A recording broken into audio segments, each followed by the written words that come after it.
ने इन दोनों कौलों को नकल फरमाया, जबकि आला हजरत से पहले इन दोनों कौलों के दरमियान उलमा ने कोई तत्बीक नहीं दी थी, बल्कि उलमा के सामने ये बड़ा हैरान कुन मसला था कि मुसाफिर पर जमात वाजिब है या वाजिब नहीं है। मगर इमाम अहले सुन्नत आला हजरत इमाम अहमद रजा खां कुद्दसा सिर्रुह ने इन दोनों कौलों को सामने रख करके जो दोनों के दरमियान तत्बीक दी है, तो इससे ये मसला मालूम हुआ कि मुसाफिर अगर करार की जगह में है, सुकून और इत्मीनान की जगह में है, तो उस पर जमात वाजिब है, और अगर मुसाफिर फिरार की जगह में है तो उस पर जमात वाजिब नहीं। अब इसकी रोशनी में हम हजरत सूफी साहब क़िबला अलैहि रहमत व रिज़वान की जिंदगी का मुताला करें। मैंने खुद महदूपार में हजरत सूफी साहब क़िबला को बारहा आते हुए देखा है, और भी दूसरे मकामात में, जबकि हजरत सूफी साहब क़िबला सफर की हालत में रहा करते थे, मगर उस सफर की हालत में भी मैंने हजरत सूफी साहब क़िबला को देखा कि हजरत सूफी साहब क़िबला जब जमात का वक्त हुआ, नमाज का वक्त हुआ, तो किसी मुरीद के घर में नमाज नहीं पढ़ते थे, बल्कि फौरन अजान सुनते ही मस्जिद का रुख करते थे, और मस्जिद में सफर की हालत में भी जमात के साथ नमाज का इंतजाम फरमाते। ये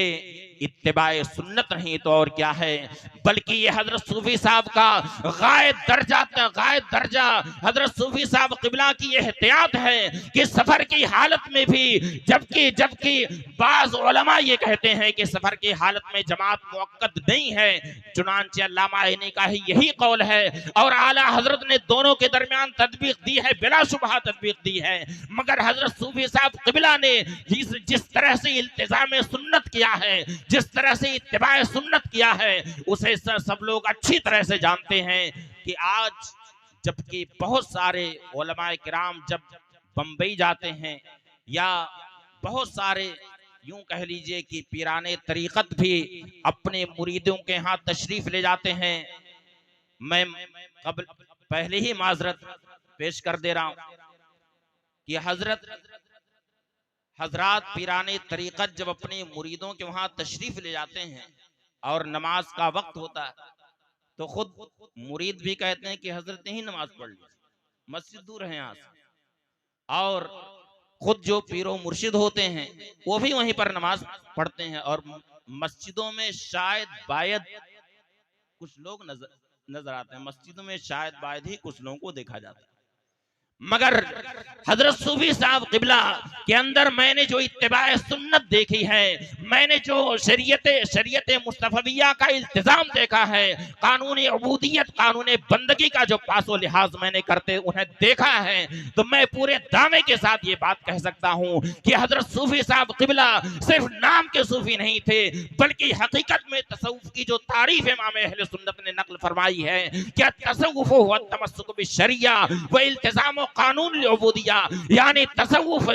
शरीयत मुस्तफ़विया की पाबंदी का नाम है, इत्तिबाए सुन्नत का नाम है, इत्तिबाए शरीयत का नाम है, कानून बंदगी को लाजिम पकड़ने का नाम तसव्वुफ है। तो यकीनन हजरत सूफी साहब क़िबला की जात के अंदर तसव्वुफ का हकीकी माना पाया जाता था, और ये तो हजरत सूफी साहब क़िबला के कमाल ईमान की भी दलील है, इस वजह से कि नबी करीम सल्लल्लाहु अलैहि वसल्लम ने इरशाद फरमाया, इज़ा राइतुम रजुला याकादु सलाता फिल मसाजिद फशदू लहु बिल ईमान, यानी जब तुम किसी शख्स को ये देखो कि मस्जिद में नमाज पढ़ने का वो आदी,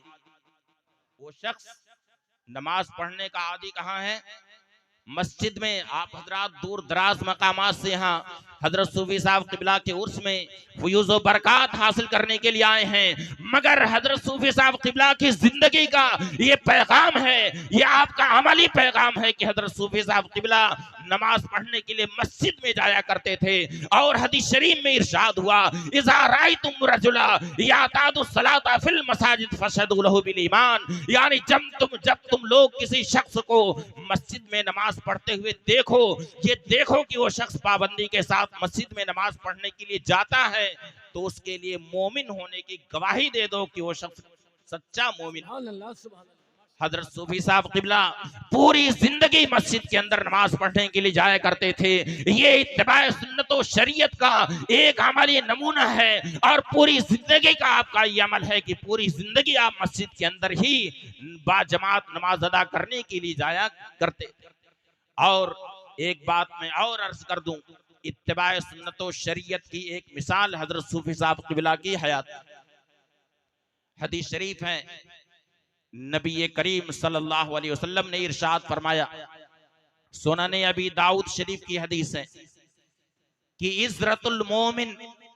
इला अंसाफे साक़ई वला जुनाहा बैनहु व बैनल काबैन वमा अस्फला मिन ज़ालिक फफिन्नार। नबी करीम सल्लल्लाहु अलैहि वसल्लम ने इरशाद फरमाया कि मोमिन का इज़ार यानी हम जो लुंगी और पैजामा पहनते हैं उस पैजामे की हद क्या है, इज़ार हमें कितना नीचे पहनना चाहिए। नबी करीम सल्लल्लाहु अलैहि वसल्लम ने इरशाद फरमाया कि इज़रतुल मोमिन इला अंसाफे साक़ई, यानी मोमिन का इज़ार कहां तक होना चाहिए, निस्फे साक़ तक, यानी आधी पिंडली तक मोमिन का इज़ार होना चाहिए, आधी पिंडली तक। फिर आधी पिंडली से नीचे अगर इज़ार हो गया तो हदीस शरीफ में इरशाद हुआ वला जुनाहा अलैहि फीमा बैनहु व बैनल काबैन, यानी अगर निस्फे साक़ से नीचे, निस्फ पिंडली से नीचे मगर टखने से ऊपर अगर इज़ार रहा तो उसमें भी कोई गुनाह नहीं, मगर असल सुन्नत कहां तक है, निस्फे साक़, निस्फे पिंडली तक। फिर काबैन से नीचे यानी टखने से नीचे अगर इज़ार हुआ तो नबी करीम सल्लल्लाहु अलैहि वसल्लम इरशाद फरमाते हैं वमा अस्फला मिन ज़ालिक फफिन्नार, यानी काबैन से नीचे यानी टखने से नीचे अगर इज़ार है फफिन्नार, तो वो जहन्नम में। अब क्या जहन्नम में है, उतना इज़ार जहन्नम में चला जाएगा या क्या मतलब है इस हदीस शरीफ का। इसके तहत शारहीने हदीस फरमाते हैं कि अगर टखने से नीचे किसी ने अपना इज़ार तकब्बुर की नीयत से किया, अज़राहे तकब्बुर, अज़राहे गुरूर उसने किया है टखने से नीचे, तो ऐसा करना सख्त नाजायज़ व हराम है। और अगर ऐसा किया तो वो काबैन से नीचे वाला हिस्सा जो उसका कदम है वो कदम जहन्नम में जाएगा, वो जहन्नम की आग में जलेगा। इस हदीस शरीफ से आप खुद ये फैसला कीजिए कि असल सुन्नत रसूल क्या है। सुन्नत रसूल ये है कि हमारा इज़ार यानी हमारा तहबंद और हमारा पैजामा असले सुन्नत ये है कि निस्फे साक़ तक होना चाहिए। लेकिन अगर निस्फे साक़ यानी आधी पिंडली से नीचे हो गया मगर टखने से ऊपर रहा तो उसमें भी कोई गुनाह नहीं है, उसमें भी कोई हरज नहीं है। बल्कि एक दूसरी हदीस शरीफ में आया, हजरत उबैदा इब्नुल हारिस, हजरत उबैदा इब्ने खलफ रज़ियल्लाहु ताला अन्हु फरमाते हैं कि मैं अपना इज़ार पहन करके, बहुत ही खूबसूरत इज़ार पहन करके, बहुत ही साफ शफाफ इज़ार पहन करके, बल्कि बुर्दतन मुलहा का लफ्ज इस्तेमाल किया है, यानी बहुत ही खूबसूरत इज़ार पहन करके, यानी एक यमनी चादर थी, बड़ी खूबसूरत यमनी चादर थी, मैं उसे इज़ार बना करके, तहबंद बना करके मैं पे उसे पहन करके चल रहा था और मेरा इज़ार टखने से नीचे हो गया था। इतने में मैं देखता हूं कि पीछे से कोई मुझे आवाज दे रहा है, इरफा इज़ार का, इरफा इज़ार का, यानी अपना तहबंद ऊंचा कर, अपना तहबंद ऊंचा कर। फिर मैं पीछे की तरफ मुतवज्जे होता हूँ तो क्या देखता हूँ, फरमाते हैं फैज़ा हुआ बे रसूलिल्लाह सल्लल्लाहु अलैहि वसल्लम, मैं जैसे ही पीछे निगाह उठाता हूँ तो मैं देखता हूँ कि नबी करीम सल्लल्लाहु अलैहि वसल्लम पीछे तशरीफ फरमा है और मुझसे इरशाद फरमा रहे हैं, इरफा इज़ार का, अपना तहबंद ऊंचा कर, यानी टखने से ऊंचा कर अपना तहबंद, टखने से नीचा मत रहने दे। नबी करीम सल्लल्लाहु अलैहि वसल्लम से मैंने अर्ज किया, या रसूल अल्लाह हाज़ही बुर्दतुन मुलहा, या रसूल अल्लाह ये खूबसूरत यमनी चादर है, इसलिए ये चाहिए यमनी चादर टखने से नीचे चली आई है। नबी करीम सल्लल्लाहु अलैहि वसल्लम ने इरशाद फरमाया, अलैसा लका फिया उस्वा, यानी ऐ उबैदा तुम मुझे नहीं देखते हो क्या अल्लाह रब्बुल इज्जत ने ये इरशाद नहीं फरमाया है, लक़द काना लकुम फी रसूलिल्लाहि उस्वतुन हसना, अल्लाह के रसूल की जिंदगी, अल्लाह के रसूल की सीरत तैयबा तुम्हारे लिए बेहतरीन नमूने अमल है, सुन्नत रसूल तुम्हारे लिए बेहतरीन नमूने अमल है। क्या मेरी जिंदगी में तुम्हारे लिए उसवे हसना नहीं है? क्या मेरे तरीके को देख करके तुम उस पर अमल नहीं कर सकते हो? फरमाते हैं हजरत उबैदा फरमाते हैं कि जब मैंने नबी करीम सल्लल्लाहु अलैहि वसल्लम के इज़ार अक़दस को देखा है तो नबी करीम सल्लल्लाहु अलैहि वसल्लम का इज़ार अक़दस कहां तक था? निस्फे साक़ तक था, यानी आधी पिंडली तक था। अब इस हदीस शरीफ की रोशनी में हजरत सूफी साहब क़िबला की जिंदगी का मुताला कीजिए। आप लोगों में से अक्सर लोगों ने हजरत सूफी साहब क़िबला का लिबास देखा होगा, आपका तहबंद देखा होगा, आपका चलना फिरना देखा होगा, आपकी सुबह शाम देखी होगी, आपकी तदरीस को देखा होगा, आपके वाज़ो नसीहत को देखा होगा, आपके बैत इरशाद को देखा होगा, जिंदगी के बहुत सारे गोशों को आपने देखा होगा। जिन हजरात ने हजरत सूफी साहब क़िबला का लिबास देखा होगा वो आज भी इस बात की गवाही देंगे कि हजरत सूफी साहब क़िबला का इज़ार कभी भी टखने से नीचे किसी ने नहीं देखा। बताइए आप लोगों में से किसी ने देखा है टखने से नीचे हजरत सूफी साहब क़िबला का इज़ार? कभी देखा है? बल्कि उमूमन हजरत सूफी साहब क़िबला का इज़ार ये निस्फे साक़ तक या उससे जरा सा नीचे रहा करता, लेकिन कभी भी हजरत सूफी साहब क़िबला का तहबंद टखने से नीचे नहीं देखा गया है। ये इत्तिबाए सुन्नत व शरीयत नहीं है तो क्या है? इसीलिए मैंने ये अर्ज किया कि हजरत सूफी साहब क़िबला को जो सूफी साहब क़िबला का लक़ब दिया, और क्यों ना हो कि यह आपके लिए आलम की हैसियत इख्तियार कर गया। हुज़ूर हाफ़िज़ मिल्लत अलैहि रहमत व रिज़वान से एक मरतबा दौरे तालिब इल्मी में हजरत सूफी साहब क़िबला ने हुज़ूर हाफ़िज़ मिल्लत की बारगाह में यह अर्ज किया कि हुज़ूर कुछ तलबा मुझे सूफी कहा करते हैं, जबकि मैं इसका अहल नहीं हूँ, मगर जलालत इल्म हुज़ूर हाफ़िज़ मिल्लत अलैहि रहमा की निगाहे वलायत देख रही थी। वो निगाहे वलायत कि जहाँ सारी मादी ताकतें फेल हो जाती हैं, वहाँ वली की एक निगाहे मुशाहिदा काम आया करती है। न पूछ इन खिरका पोशों की इरादत हो तो देख इनको यदे बैजा लिए बैठे हैं अपनी आस्तीनों में, तमन्ना दर्द दिल की हो तो कर खिदमत फकीरों की, नहीं मिलता ये गौहर बादशाहों के खजीने में। हुज़ूर हाफ़िज़ मिल्लत अलैहि रहमत व रिज़वान ने जिस वक्त ये सुना, इरशाद फरमाया कि हाँ मैं भी आपको सूफी साहब कहता। लोग तो कहते ही हैं सूफी साहब, मगर मैं भी आपको सूफी साहब कहता हूँ। ये हुज़ूर हाफ़िज़ मिल्लत अलैहि रहमत व रिज़वान की ज़बान से जो जुमला निकला वो यकीनन पत्थर की लकीर साबित हुआ। आपका ये पूरा असरार जुमला जो आपके ज़बान फैज़ तर्जुमान से सादिर हुआ, ये हुज़ूर सूफी साहब क़िबला के लिए सिर्फ लक़ब नहीं बल्कि पूरी जिंदगी की एक ताबीर है, बल्कि हज़रत सूफी साहब क़िबला के लिए एक आलम की हैसियत ये लफ्ज़ इख्तियार कर गया। यहाँ तक अगर मुतलक तरीके से हजरत सूफी साहब क़िबला का जिक्र किया जाए, यानी नाम न लिया जाए, सिर्फ सूफी साहब कहा जाए, तो तबादुर ज़हनी किसकी तरफ जाता है? किसकी तरफ जाता है? हुजूर खतीबुल बराहीन, ज़ुब्दतुल अत्क़िया, रईसुल अत्क़िया, हजरत अल्लामा मुफ्ती अलहाज सूफी निज़ामुद्दीन साहब अलैहि रहमत व रिज़वान की ज़ाते वाला तबार की तरफ हर एक का तबादुर ज़हनी जाता है।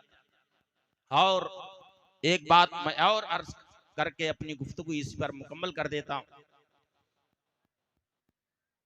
अल्लाह की बारगाह में कोई भी अमल मकबूल होने के लिए, कोई भी इबादत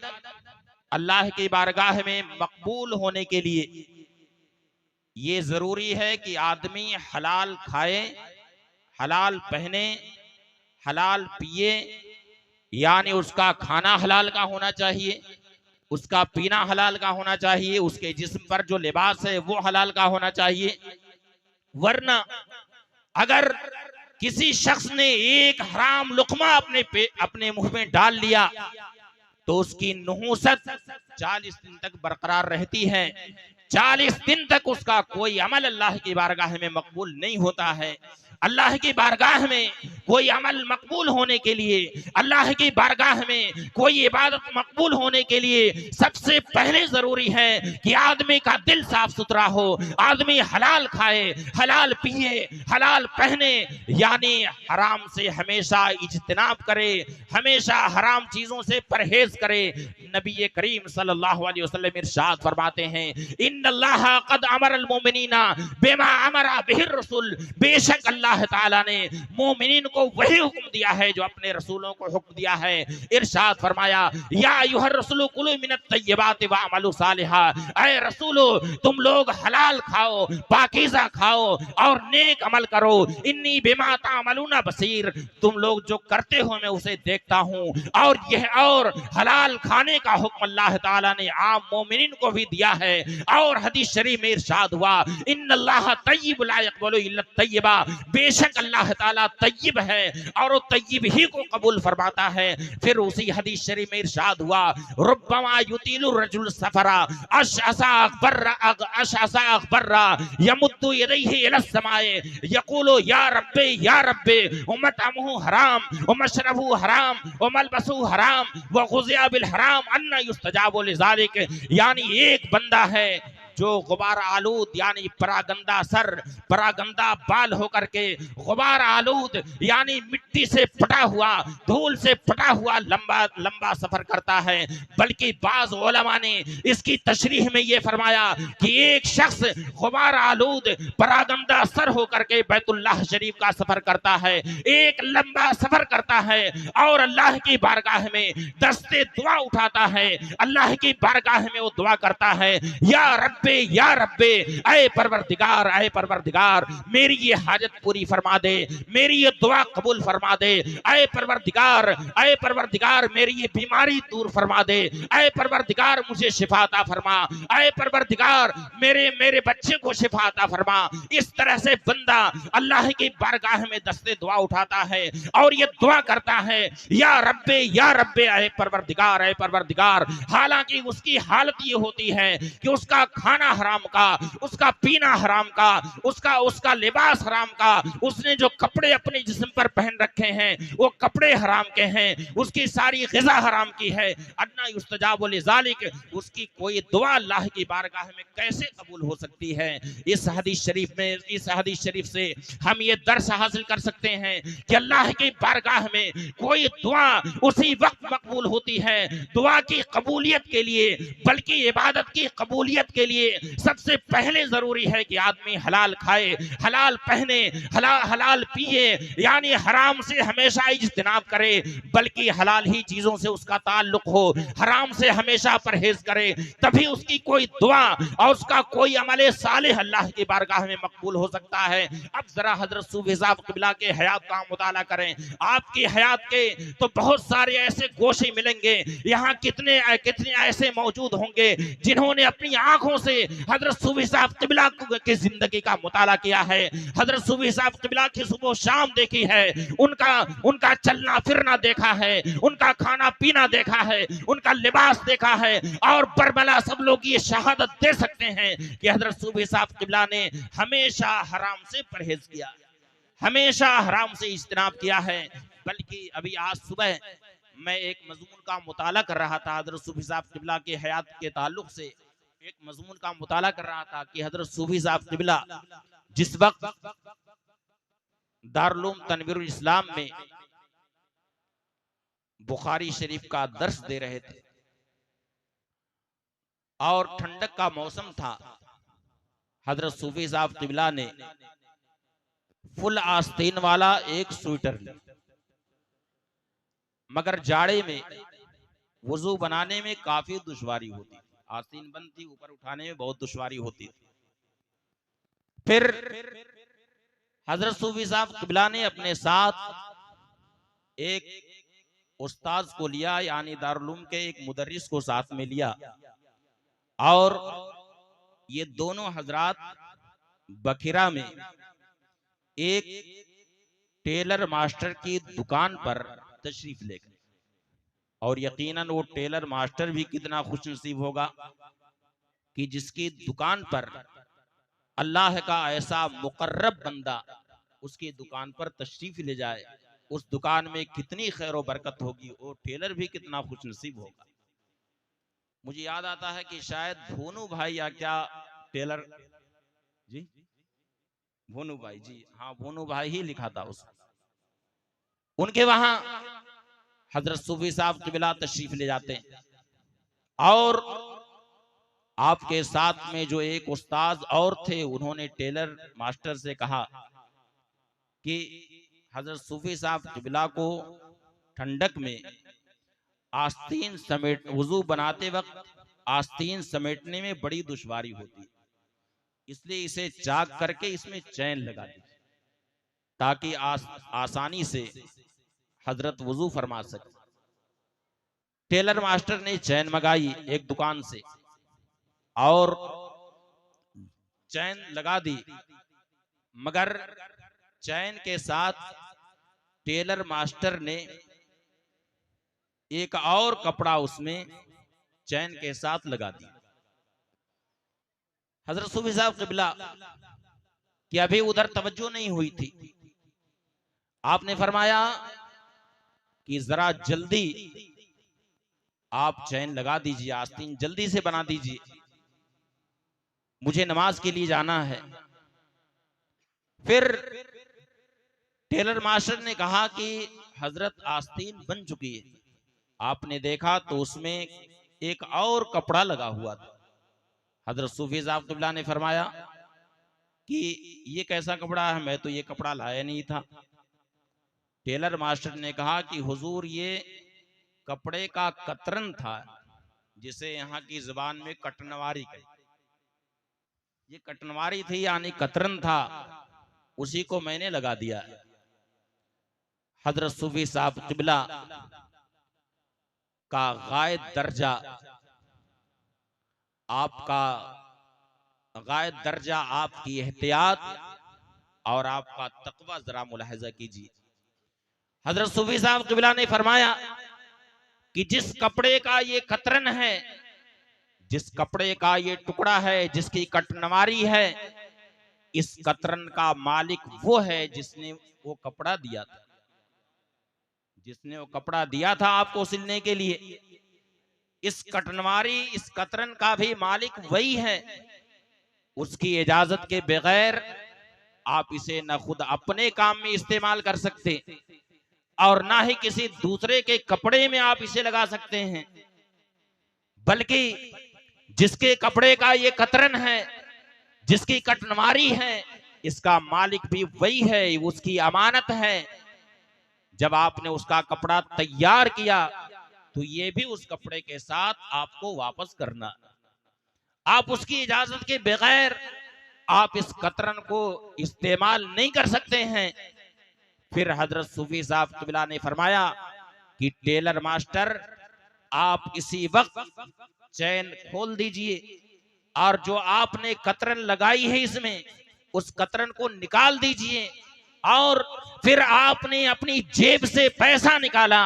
और इरशाद फरमाया कि इसमें जितने कपड़े की जरूरत है आप उतना कपड़ा खरीद लीजिए और खरीद करके मेरे स्वेटर में लगाइए, चैन के साथ उसे लगाइए, मगर दूसरे का कपड़ा आप इसमें नहीं लगा सकते हैं। ये था हजरत सूफी साहब का तकवा। जबकि इस बारे में कितना हम गैर मुहतात हैं, बल्कि अक्सर ऐसा हुआ करता है कि हमने शेरवानी सिलाई या कोई भी हमने अपना कपड़ा सिलवाया, तो उसमें बहुत ऐसा होता है कि टेलर मास्टर अपनी तरफ से कोई कपड़ा लगा दिया करते हैं और हमें ये तौफीक भी नहीं होती है कि हम ये पूछें कि ये कैसा कपड़ा है, ये कैसा कपड़ा आपने लगाया है। मगर हजरत सूफी साहब क़िबला का तकवा देखिए, आपकी गायब दर्जा एहतियात देखिए कि हजरत सूफी साहब क़िबला ने इसको भी बर्दाश्त नहीं किया कि दूसरे के कपड़े का कतरन, जिसकी कोई अहमियत नहीं होती है, बल्कि खुद कपड़े वाला भी अपने वहमो ख्याल में भी इस बात को नहीं लाता है कि जो कटनवारी बचेगी